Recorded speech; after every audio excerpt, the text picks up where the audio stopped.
అధికారం కోల్పోయిన తర్వాత బీఆర్ఎస్ పార్టీలో కొంత డల్నెస్ అనేది ఏర్పడింది. కొంత బీఆర్ఎస్ శ్రేణులందరూ కూడా వెనక్కి తగ్గారు అనే మాట రాష్ట్ర వ్యాప్తంగా వినిపిస్తుంది. ఏం చెప్తారు? డల్ లేదు, అపోజిషన్ ఉంది. అపోజిషన్ లో రూల్ ఏముంది అంటే మంచి చేస్తున్నారు. రూలింగ్ లో అంటే ఒకసారి నేను వాజ్పేయి మా ఎక్స్ ప్రైమ్ మినిస్టర్ ఇంటర్వ్యూ చూసిన. రూలింగ్ లో ఉన్నప్పుడు అంత పవర్ లేదు, శక్తి లేదు. అపోజిషన్ లో వచ్చిన తర్వాత ఇంకో శక్తి వచ్చింది మనకు. అంటే అపోజిషన్ అంటే మంచి రూల్ చేస్తున్నారు. అపోజిషన్ గవర్నమెంట్ ఎక్కడెక్కడ మిస్టేక్ చేస్తారంటే అపోజిషన్ ఐడెంటిఫై చేస్తా, ఈ మిస్టేక్ ఉంది, మంచి పని చేయాలి, ప్రజా కోసం పని చేయాలి. మా దగ్గర భగవాన్ మంచి మనకు మా గాడ్ గిఫ్ట్ ఇచ్చిన కేసీఆర్ గారు మనకు. ఆయన కొడుకు బి కేటీఆర్ గారు బి అట్లా ఉన్నారు. ఆయన కవిత మేడం ఎట్లా ఉన్నారు, హరీష్ రావు ఉన్నారు. మంచి మనకు ఎవ్రీ టైం ఎక్కడ ప్రాబ్లం వస్తాయంటే చాలా సహాయత ఇచ్చిన లీడర్స్ 3-4 లీడర్స్ ఉన్నారు. కేసీఆర్తో మహాన్ లీడర్ ఉన్నారు. మహాన్ అంటే మహాన్ ఎందుకు అంటే చాలా మంది బుక్లో రాశారు. ముస్లిమ్స్ 5వ గాంధీ, 5th గాంధీ అంటే కేసీఆర్లో అంటే ఆయన మీద పేరు రాశారు. నేను తీసుకుపోయి సీఎం గారికి ఇచ్చిన ఉర్దూలో, ఇంగ్లీష్లో.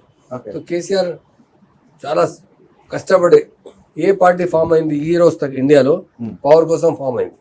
NT Rama Rao Telugu Desam party form చేశారు. 9th month లో పవర్ వచ్చిన. కేసీఆర్ గారు పవర్లో పార్టీ ఫామ్ చేయలేదు. తెలంగాణకు ప్రజలకు అన్యాయం ఎక్కడైతుంది న్యాయం కోసం ఫామ్ చేసినారు.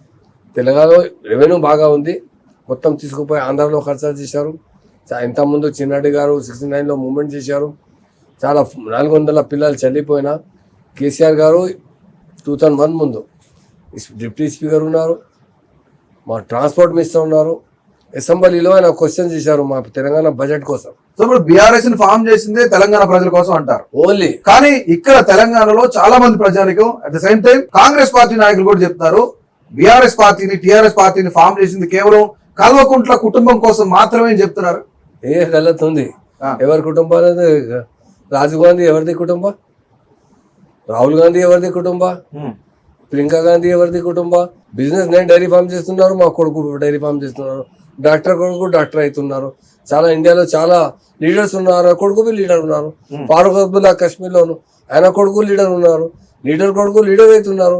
ఎందుకు మన ఒకటి మాట చెప్తున్నాను, ఆ లీడర్స్ కొడుకు కంపేర్ చేస్తే కేటీఆర్సే ఇండియాలో నంబర్ 1 లీడర్ అంటే కేటీఆర్ గారు. కేటీఆర్లో చాలా బాగా నాలెడ్జ్ ఉంది, ఈ ఫ్యామిలీ ఉంది. కేటీఆర్ ఫ్యామిలీ, కేసీఆర్ ఫ్యామిలీ అంటే చాలా ఇంటెలెక్చువల్ ఫ్యామిలీ ఉంది. చాలా మంచి పేదవాడి కోసం చాలా ఫైట్ చేసిన ఫ్యామిలీ ఉంది. కేసీఆర్ గారు బి చేసి తెలంగాణ తీసుకొచ్చిన, కేటీఆర్ బి ఈ టైంలో పబ్లిక్ కోసం చాలా ఫైట్ చేస్తున్నారు. చాలా బాగా మాట్లాడుతున్నారు, అర్థమవుతుంది. పబ్లిక్ చాలా లైక్ చేస్తున్నారు. ఈ వన్ ఇయర్లో మొత్తం మర్చిపోయిన పబ్లిక్ కాంగ్రెస్కి ఎక్కడంటే కేసీఆర్ కావాలి, కేటీఆర్ కావాలి చెప్తున్నారు. అందరికి ఫ్యామిలీ ఉంది, ఇది ఫ్యామిలీలో వస్తుంది, ఏం పర్వాలేదు, రాలేదు.